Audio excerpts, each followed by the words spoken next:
Hi everybody, it's Horatio.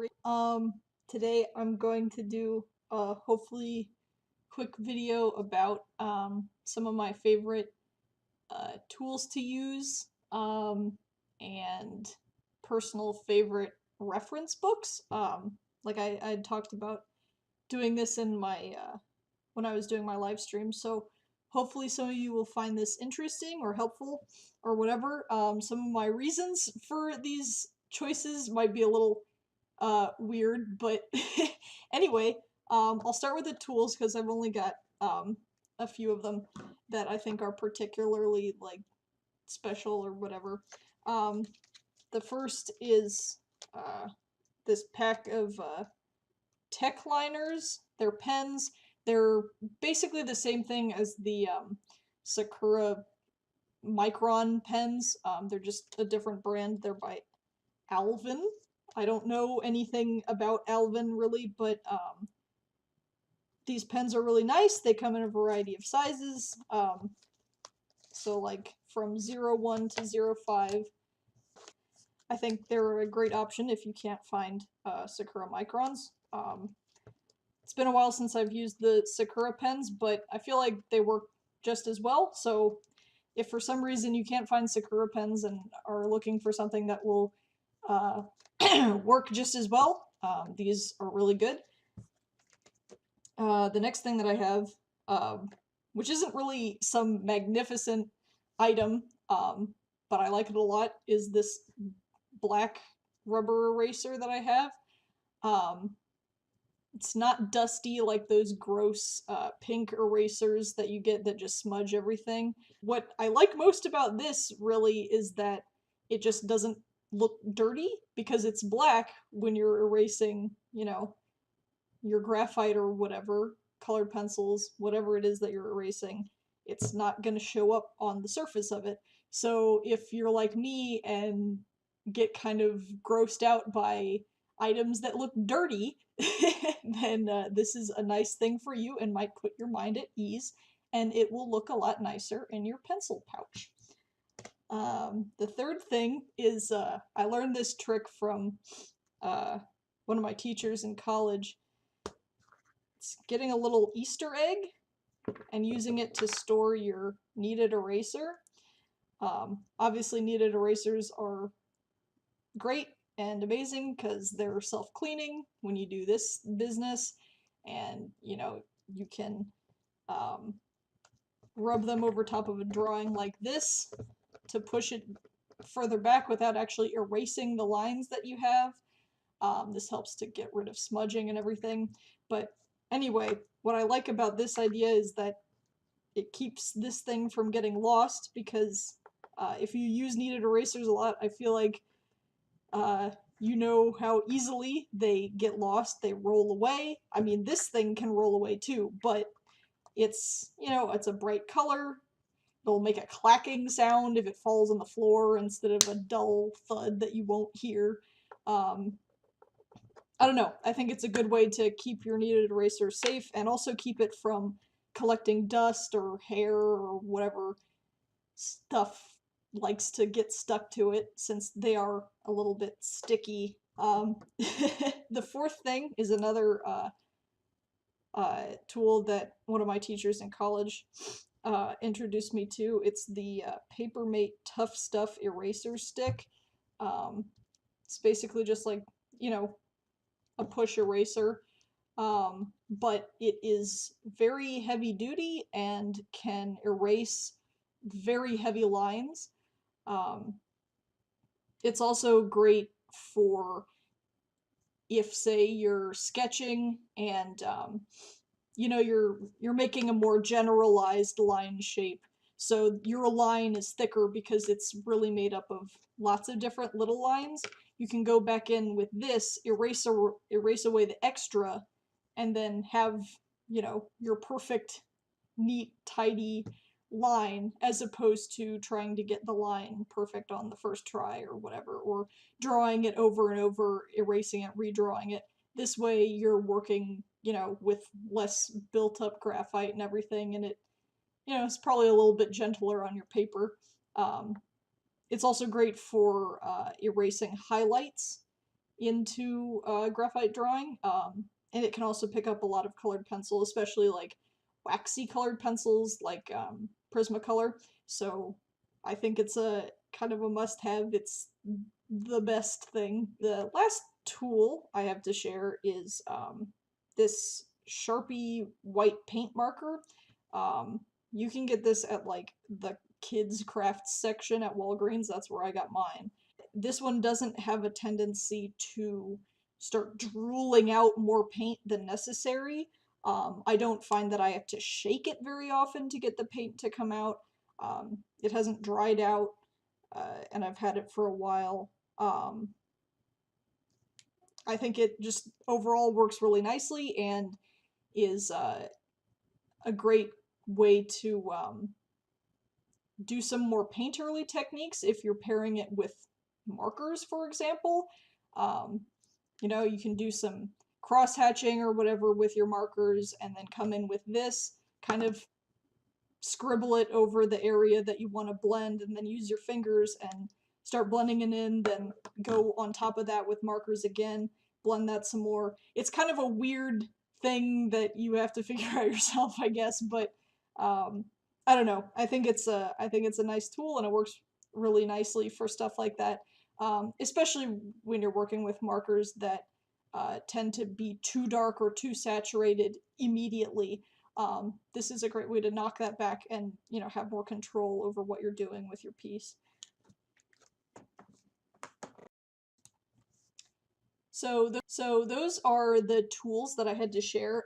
The next thing I'm going to get into is 4 different reference books that I really like a lot for various reasons, and I've marked some pages so that I'm not just flipping through them randomly. This first one, I don't know what the name of it is, but I'm sure if you looked for, how to draw manga Bishonen books, you'll find it somewhere eventually. Probably not too hard to find, hopefully. I think it's a really nice book. It's obviously for drawing like Bishonen boys or yaoi boys or whatever, but as far as like that type of book goes, some of them are pretty crappy. This one I think is really nice and has some very helpful details. So a lot of what the book goes into is characters of, well, 3 different body types. Obviously, that's not the greatest, but you take what you can get with these how to draw manga books, but they do a good job of showing how to render these 3 different body types that they're using as an example. Hopefully you can see this all right. What's nice about this book, I think, is that they don't over exaggerate muscles or tendons or bone structure or whatever. They keep the rendering down to kind of a minimum, which is helpful for this style of drawing, because the more lines that you use, the older your character can look, or just they can start looking weird and strange, especially if their face is really cartoony, but then their body has all these random lines on it. So I don't know. I think they have some good interpretations of actual muscle structure and anatomy that's translated into an anime style, that's, I think, easy to understand. So what else do I have marked here? They also have a lot of good examples of motion. The artist that did most of the work for this book has a good grasp of motion and exaggeration to really make it look like the characters are moving, even though they're obviously drawn in a still image. And they also seem to have a pretty good grasp of wrinkles. I think this is a good book just for examples of wrinkles in clothing. Got some good examples of arms for hugging. So, like, here's a nice tight grip on your Dakimakura pillow. Here's a looser grip on vague rectangular object. What I think this book really really does well is examples with regards to shoulder placement. So, for example, how two different characters' shoulders are aligned in relation to each other. Shoulders, I think, are really hard to draw, and figuring out how an arm is bent around somebody, uh, to make it look natural or whatever, is very difficult. So they have a lot of these overhead examples and then silhouette examples. And I think that this is a great way to get your brain to think about the pose in a different way than you might usually. Um, I think it's a good reminder to any artist that visualizing the picture from a different angle can actually really help you figure out where things are going and determine if what you're drawing actually makes any sense, and is a pose that a person could actually hold comfortably or uncomfortably if that's what you're going for. There's also a bunch of examples of sitting poses, and there's a ton of different stuff. But what I think is especially important, that this page establishes is eye contact. So, like, if you're drawing characters that are supposed to be looking at each other, sometimes if they're in a position like this where their backs are to each other and one of them is turning their head to look at the other while the other one is not quite turning their head as much, making sure that their eyes are still in line is really important. And I mean, that's something that's easily done by just whoop, drawing a big, swatch of gray or highlight or whatever, just to make sure that their pupils are looking at the other person's pupils. Um, but I think that's something that people don't always think to do. So I don't know. I'm glad that they emphasize this here, and in a couple other pictures they do it as well. There's also a lot of really good hand reference in this book, especially with regard to hands holding other hands and how fingers are you know showing up between other fingers, because that is so difficult. I mean, like, look at this mess. Look at that. But it makes sense. But what if you tried to draw that yourself and weren't thinking about where the knuckles were in relation to, you know, the rest of the hand or the other hand or whatever? Uh, they've also got a lot of good examples of how you can take a more subdued pose between characters and turn it into something a little bit more um, not action packed, but a little bit more dynamic. My favorite example here, I think, is this one, where here you've got this. This angle is not the best. You've got these characters, they're sort of embracing or whatever, but here you have this one really grabbing this dude tightly, and he's got kind of a rascally face going. This dude's like freaking out, whatever, as opposed to this where he's just sort of passively, ooh, blush you. He's got his hand sort of on my butt. Oh, wow. Like, this one I feel like emphasizes the characters' personalities a lot more and is just more fun to look at. I mean, obviously, there's nothing wrong with this example either, but I like that they show you different ways to communicate a similar feeling. Then obviously we got the Kisu pages, because that's probably one of the most difficult things ever to draw. Shoulders, hands holding hands, and kissing. Very difficult stuff. So I don't really have much to point out here other than just, like, I don't know, I think these are good references for, angles of the face and, like, how the characters are tilting into each other or whatever, and how that can kind of change um, the mood of the illustration. And again, they have these little sketches from above to show you where they are in relation to each other in the pose. So I think that's probably the highlight of this book is those little illustrations from above. And then in the back, they've got some nice examples of completed illustrations. So, like the one I've marked here, You got these two dudes in a very fua kind of scene. Um, and then a little bit later, they have the artist breaking down, um, I guess, the elements of the piece. Now, I can't read any of this. I wish I could. I'm sure it would be insightful. But what you can gather from it without being able to read Japanese is, kind of these counterbalances in the characters' designs. Whereas, like, okay, this one's got a zipper, and this one's got a little bow tie thing. He's got the low socks, he's got these high slipper sock things, and then a picture of them interacting as chibis, and then, some little portraits.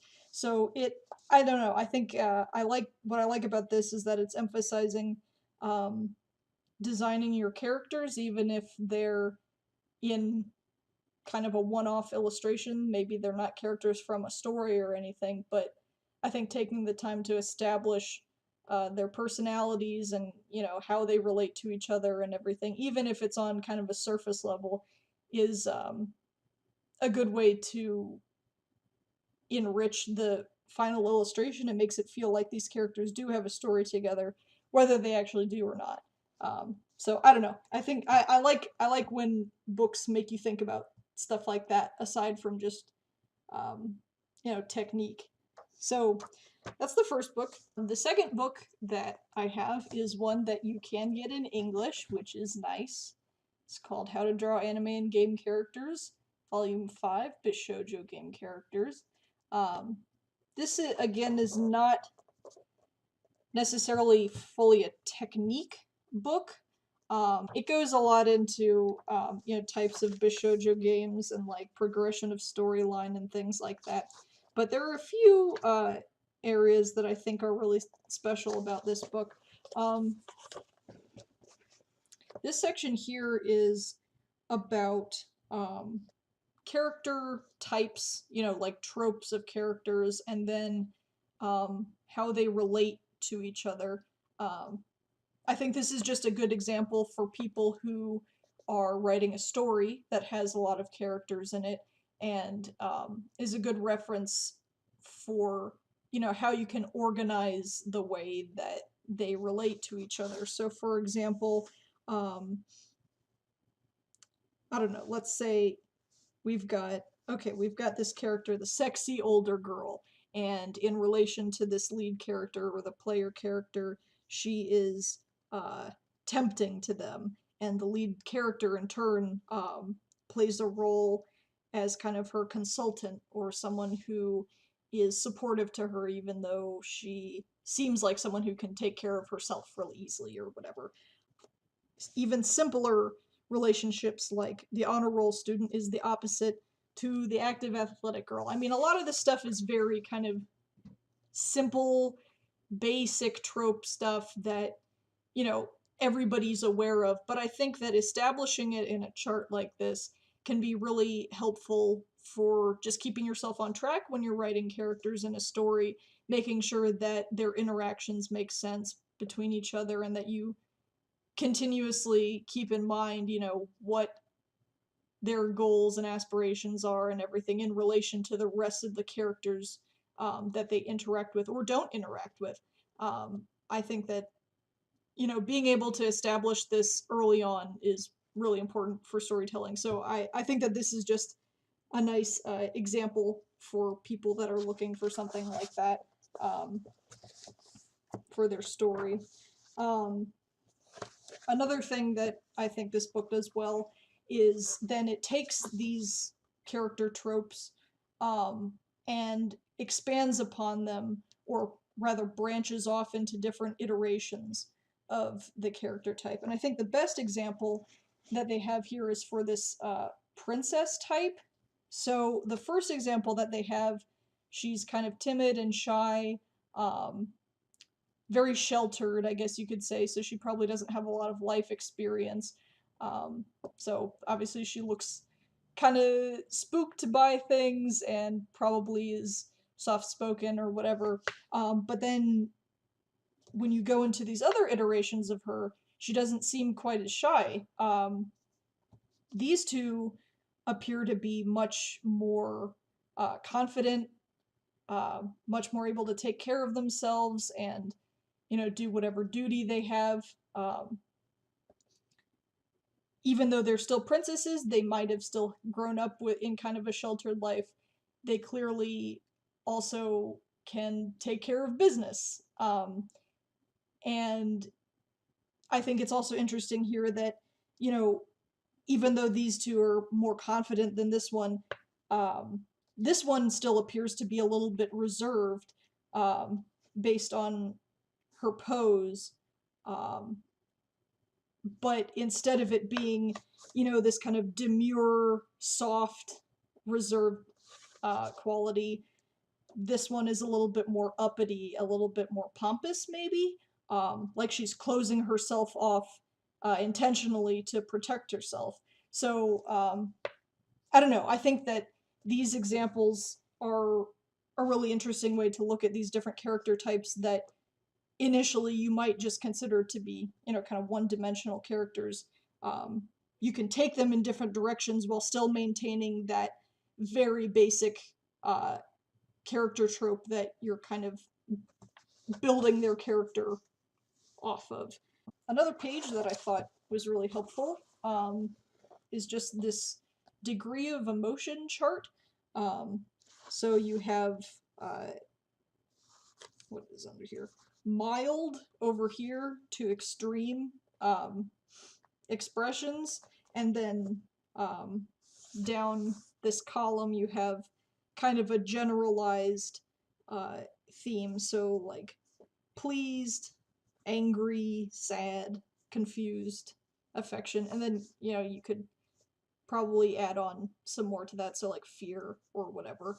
But I think that this is also an important thing for character creation, is not just knowing what expression they have when they're angry, but the expression that they have when they're furious, compared to just peeved or indignant. I think that being able to differentiate those expressions is important, and also being able to determine if a character is going to have a wide range of emotional degrees, or if they tend to just react in an extreme way only or a mild way only. I think that that's also important to establish. So that's actually something that I'm going to be getting into in the next video that I make, which is going to be about um, making characters' uh, expressions be unique to them, and how they are as a person. So anyway, I'm not gonna harp on that for too long. I just thought that this was also a very good page for people doing character creation. Obviously, you got some examples that aren't just like goofy little chibi faces, and have them in poses and everything. Most of this book is a lot of kind of standard how to draw manga stuff, like, oh, here are poses for this type of character, expressions for this type of character. Here are some scenes that would appear in your Bishoujo game. They've got some examples. Oh god, I have had this book since I was in like 5th grade, so that at that time I was coloring in my how to draw books. Um, but yeah, you've got lots of different examples for uniforms and stuff like that, whatever. Which is lots of fun to read about, but I don't think is like a standout feature of this book. Got combat outfits, this random page of guns, because you gotta have guns, some body language stuff, all pretty standard. But the last 2 pages that I wanted to showcase from this book are these class photos. These pages are actually more about naming characters, so like common names that your anime girls could have. But what I like about this section really is the group photo, and it's showing the different personalities of these characters as they're in this group photo, and kind of showing how they relate to one another and how they relate to the teacher, how they feel about this whole situation to begin with. Like, this girl is yawning, she really doesn't give a crap about this photo. This girl probably doesn't either. But you know, you have two different versions of not caring, you could say. And then you have some characters here who are clearly friends. Um, some characters here who might be friends, based on the way that she's kind of leaning in close. This girl, I don't know what her deal is. She's freaked out by Teacher Man? I don't know. But anyway, it leaves a lot to interpretation, and I think is fun to look at these characters and kind of figure out what's their story, what's their relation to each other. Um, and this is just another good resource for when you're drawing groups of characters, or when you're kind of creating a group of characters, to determine how are they going to interact with each other. Especially in something like this, a photograph that's going to be seen by everybody. Which characters are concerned with how they look in the photo, you know, which ones aren't being distracted by whatever else is going on, and which ones are kind of right in the center of the drama, like this girl here who's screaming or whatever, or this girl here who's kind of not paying attention to all the chaos because she's just gonna look nice for this photo because mom and dad are gonna see it in the yearbook or whatever. Um, so they also have a version of that with both boys and girls here too, which I think is just as helpful to look at. So that's what I've got for this book. Okay, the next one that I don't have a ton of stuff marked, because I think it's just a helpful book overall. There's not too much that stands out to me about it. I think it's just a nice, cohesive collection of outfits. It's the How to Draw Manga Costume Encyclopedia Volume 1 Everyday Fashion. There is one section that I've marked off, which I think is just a good concept that they're kind of trying to get across, which is kind of taking ideas from different items of clothing and combining them to create your own designs. So, for example, here for this shirt, we've got a sailor type collar, and then detached sleeves. Now, they're not the type of detached sleeves that are shown in this example, but they are detached sleeves, and then they're being combined with these trumpet sleeves so that they become kind of their own type of garment. And you have these cargo pockets that are being added on to the shirt. Loafers plus snow boots to create these kind of, I don't know, loafy boots. But anyway, I think that that's just a nice concept to emphasize, for artists that are creating their own costumes and stuff.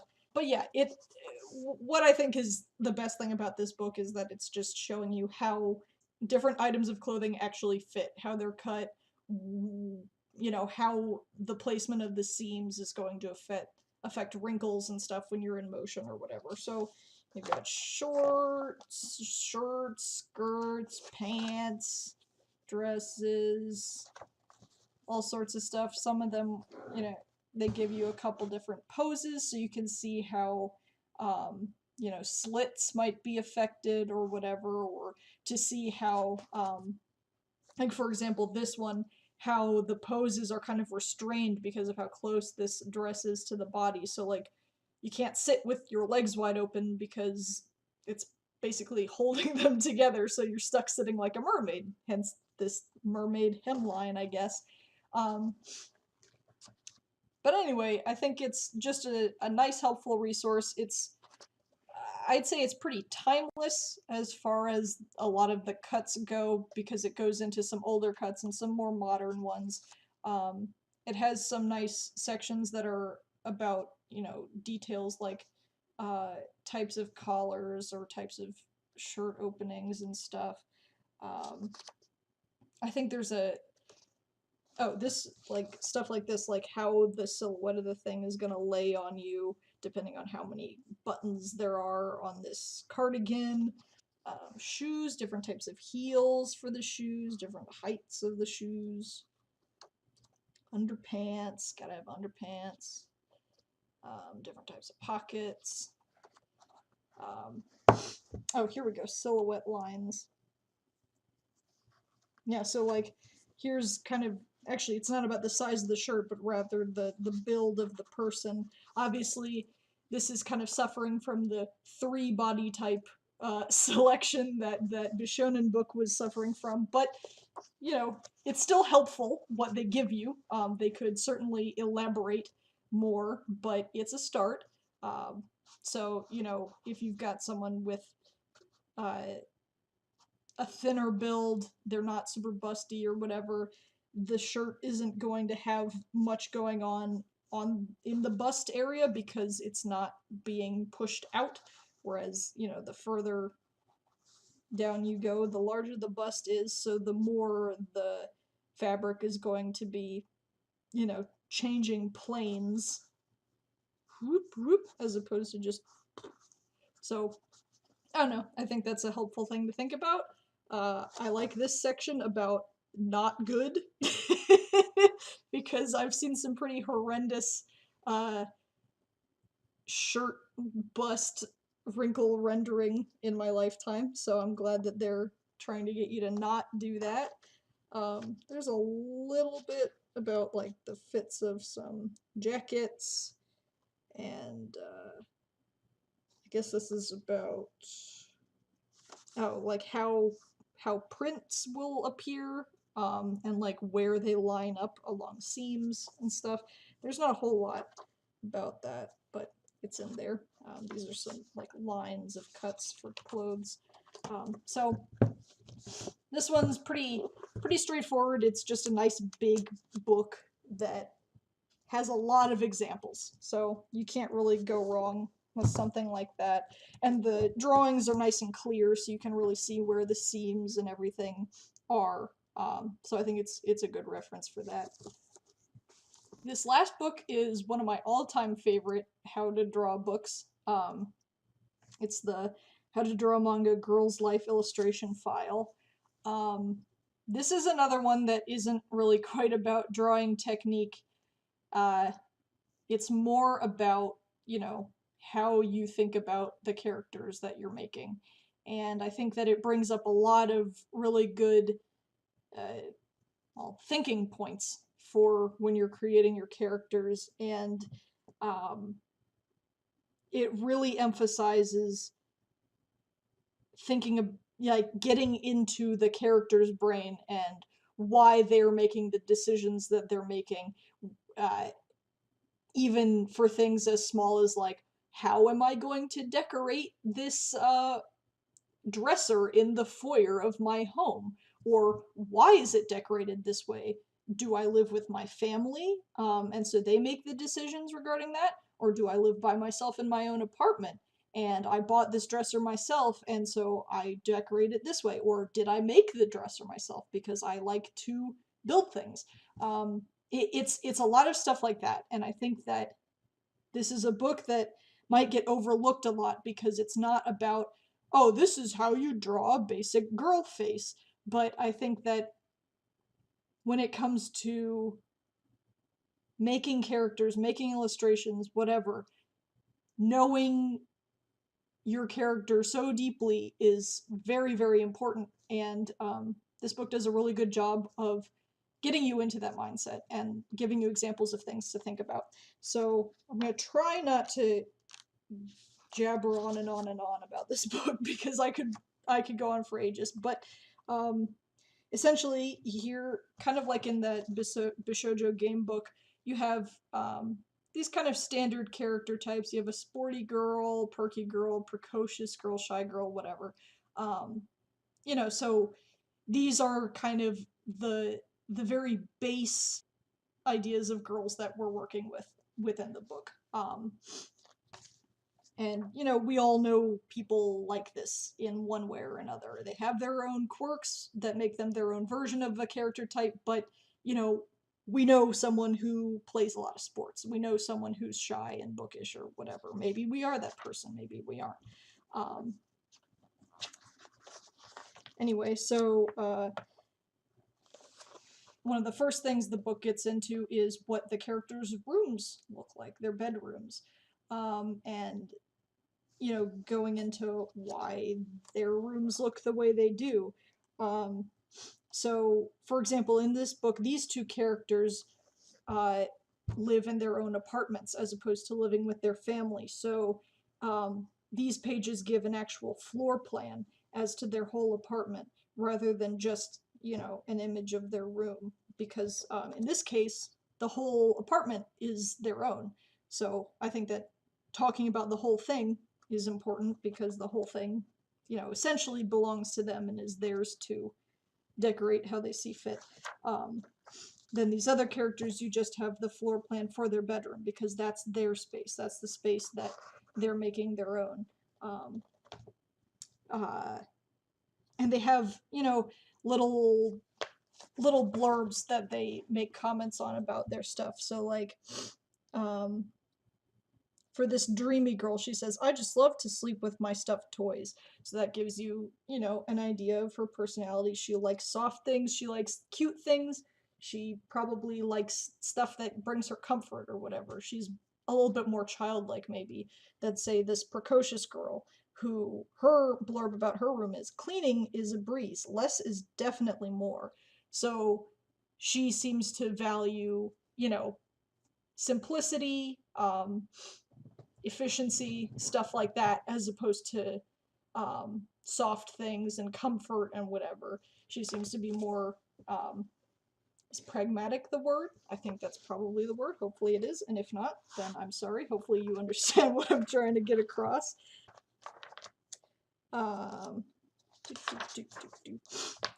okay, here's some pages about the foyer of their room. So the sporty girl here has a simple little set of drawers. She's decorated the top of the drawers with watches because she likes to collect watches and she likes to collect little pins and stuff like that. So that's another thing about her character that's being established just by this simple piece of furniture that's in the hallway, that you might only see once. But I think that getting down into those almost useless details is what helps you to truly know your character inside and out.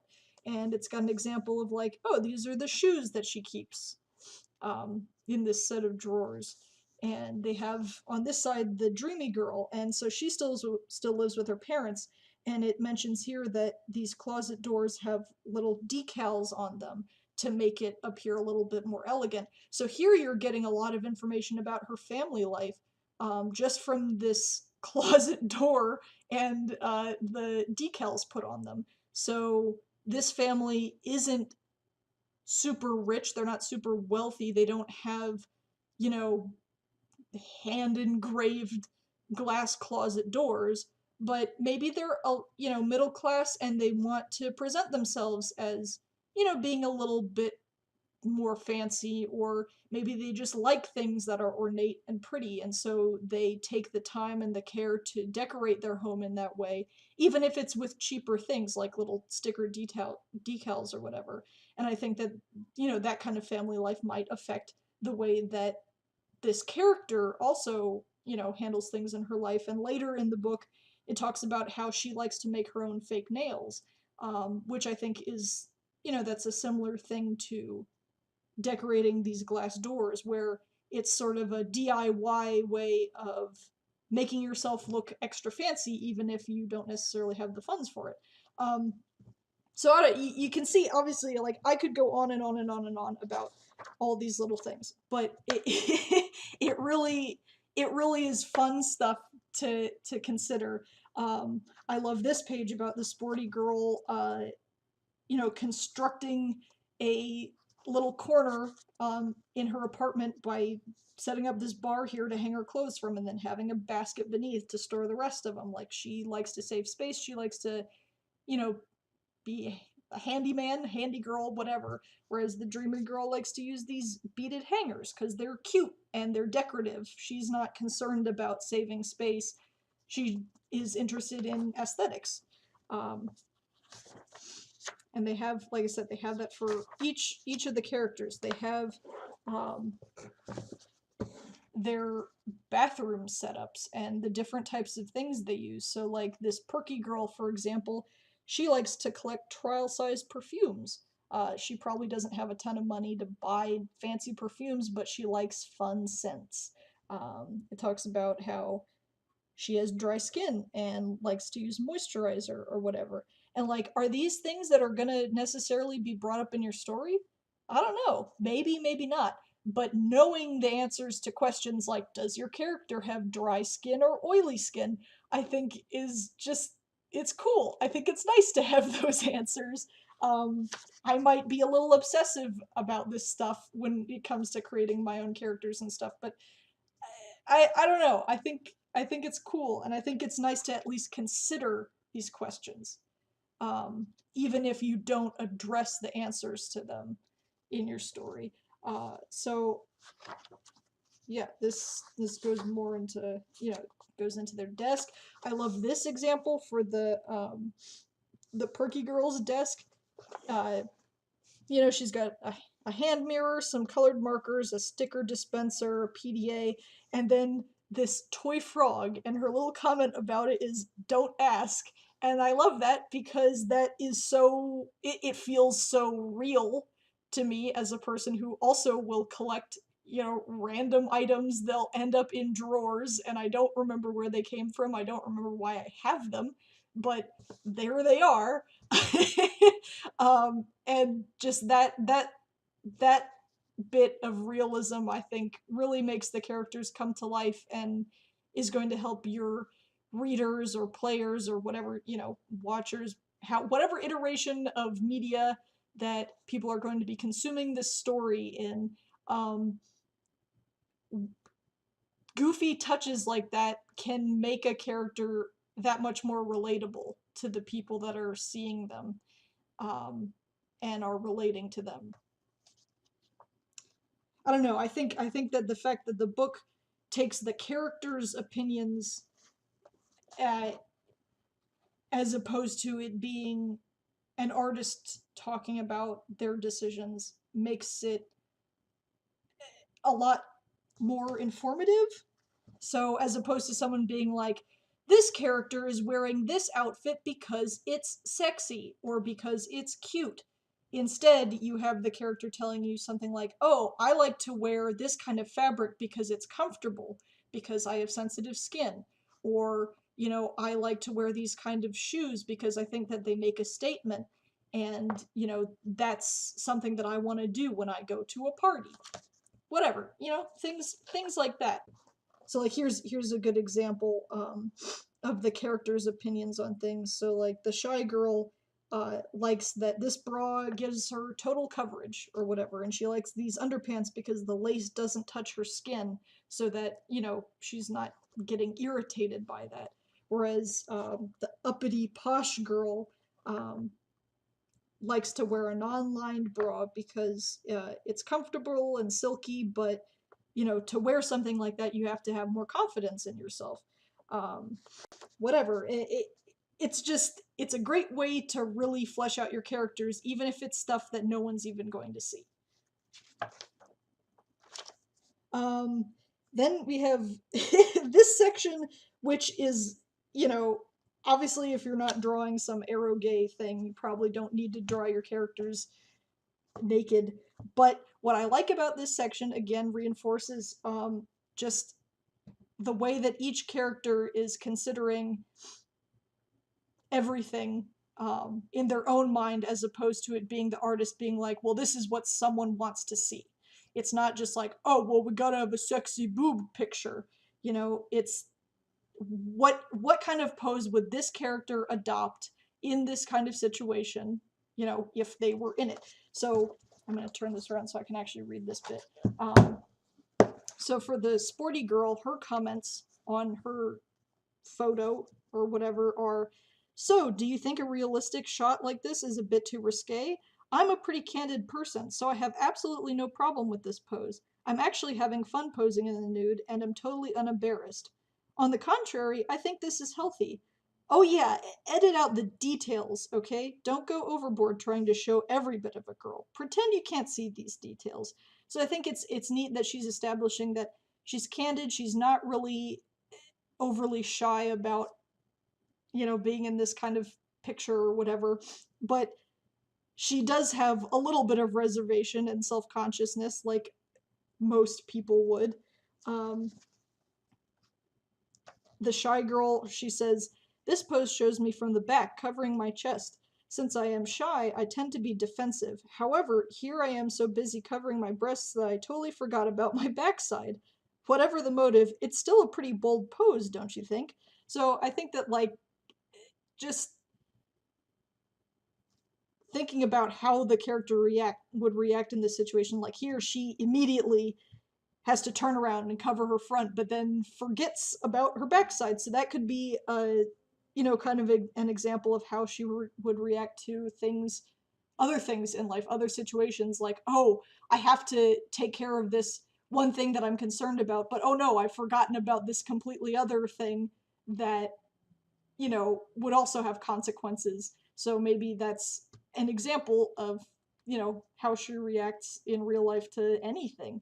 Um, the precocious girl who in most of the book kind of comes across as very confident in herself is actually kind of shy and adopts this very complicated pose that covers up pretty much everything. So I don't know, I think that despite you know mostly the reason for these pictures being here is to give you an example of, here's a way to draw a sexy picture of your character, like the the angle that they come at it from, I think, is what's useful. Um, and that's why, like, I'll defend this book to the death, I guess. Um, and also, it was written and drawn by a woman, and the characters were based on people that she knew in real life. So I don't know. I feel like this book is coming from a good place and is really useful. And I don't know, it's one of my all-time favorites. I used to pick this up at Borders all the time and read it before I actually owned my own copy of it. So anyway, um, that's my books and tools video.